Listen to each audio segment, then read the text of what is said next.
Okay, can we react to this? Because this is a segment I've been wanting to do for a while, but we never got a chance to react to it. But it's at the Investor Day where they're talking about neo-banking and a little bit more than just the credit card. So let's listen to a little bit of this, and I want to get your guys' thoughts. Banking and how it connects. Yeah, on the neo-banking, our ambition is to be a top 10 financial institution in the next 10 years across like all credit and banking products. We'll take 10 years to get there. We, on the banking side, have something cooking that is incredible. It would be as like cool as the 3%. We just can't announce it yet. So if you give us a few more months, we're going to talk about it at the Gold event. That's it. We have something on the banking side that's cooking, that's as good as the 3% cashback, but we can't talk about it at the next Gold event. We will. That is why I'm saying, dude, what if this thing is going nuclear this year? Because what do you think they're going to announce? I have no clue. I didn't even remember him saying that.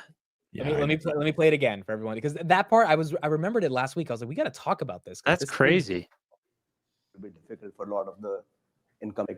But let me hand it back to Deepak for neo-banking and how it connects. Yeah, on the neo-banking, our ambition is to be a top 10 financial institution in the next 10 years across like all credit and banking products. We'll take 10 years to get there. We, on the banking side, have something cooking that is incredible. It would be as like cool as the 3%. We just can't announce it yet. So if you give us a few more months, we're going to talk about it at the Gold event. And I would just add the one more point.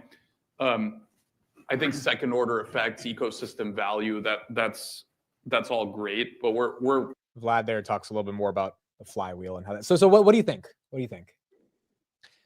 It sounds actually kind of bullish for SoFi. I wonder if they adopt their cyber banking core on that end, and that they offer some sort of, as a neobank without the banking license. I don't know that they're getting a banking license. Like that's, I mean, it could be at some point in the future. But I mean, that's interesting. The flywheel, his mentioning the flywheel, I don't think it's coincidental either. Like it's just the more services that are amazing that they offer, or even just fairly decent, the more people that they have coming over to Robinhood and then eventually try one of their other products. Yeah, I think Doogie Pie is sort of where I was going. I think this is going to be some. Did you just say Doogie Pie? What's the name? That's the best name ever. I just want to say the best. I think that it'll probably be along the lines of some sort of cashback based buy now, pay later. They are looking for credit products that are new, millennial, Gen Z focused. I think that spells buy now, pay later all over it. They've already started to roll that out, so they have interest in it. And he said, like the 3% cash back, I think that it's just giving more than what other institutions. I'll put my money on a cash back buy now, pay later product, which Affirm and PayPal have already announced is possible. Yeah, I think that makes sense. That's too boring, though. I mean, 3% cash back is whatever. Like it is boring, but it's no. 3% cash back is one of the sexiest credit card offerings in the history of humanity. Buy now, pay later with cash back is the sexiest buy now, pay later product. Yeah, but not everyone uses buy now, pay later. Everyone uses a credit card. Well, that's in the United States, not elsewhere. Of course, Robinhood is in the United States, basically. So, but for the UK, that would be a pretty interesting product. I don't know if the UK is the same as the rest of Europe, but Europe uses buy now, pay later. At least this was true a year ago, a good bit more than the United States. Australia, Japan, likewise. But we're heavy on credit cards, a lot more so than the rest of the world. I don't think it's buy now, pay later. I think it's going to be something that's super sleek and intuitive. No, I don't have any inside information before you say that. I think it's something with loans, because Roy got that email a while ago where he had would you pay more for gold if we gave you discounted mortgage rates? Banking is all about loans and lending, right? He said we have something on the banking side that's cool as 3%, which means it's got to be something that's totally differentiated from the entire market's offerings, which probably means it'll take 5 years to roll out, just like this credit card is taking to roll out. But I think it's going to be something sexy. I just don't know what it is. And yeah, buy now, pay later is not super.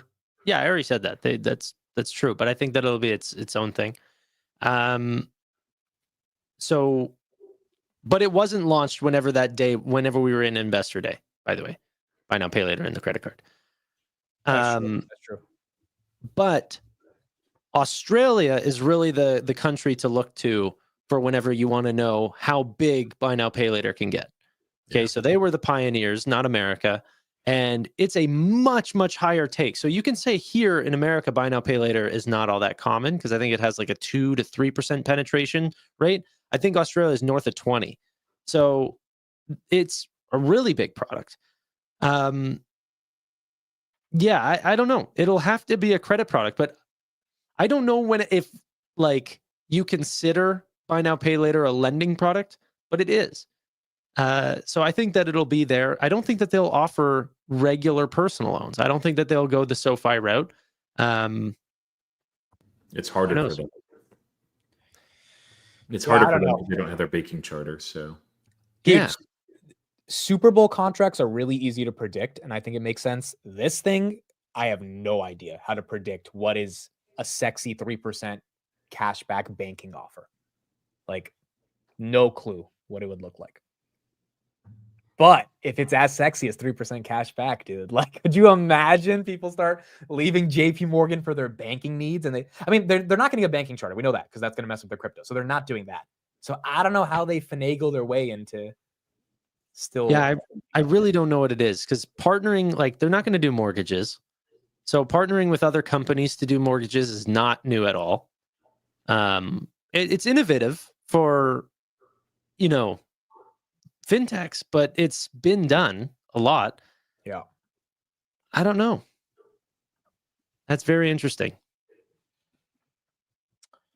And when's Gold event? Probably March. They usually do it in March. So, Okay. Dude, hopefully they do it in New York. I mean, Vlad said he wants to do SF, but I would love Hopefully New York. you just don't want to travel. I don't want to go back. I'm going there in February anyway, so I don't want to go back in March. That'd be All nice. right, just keep a spare room for me, and yeah, I'll see you there. Yep. No, I'll see you there.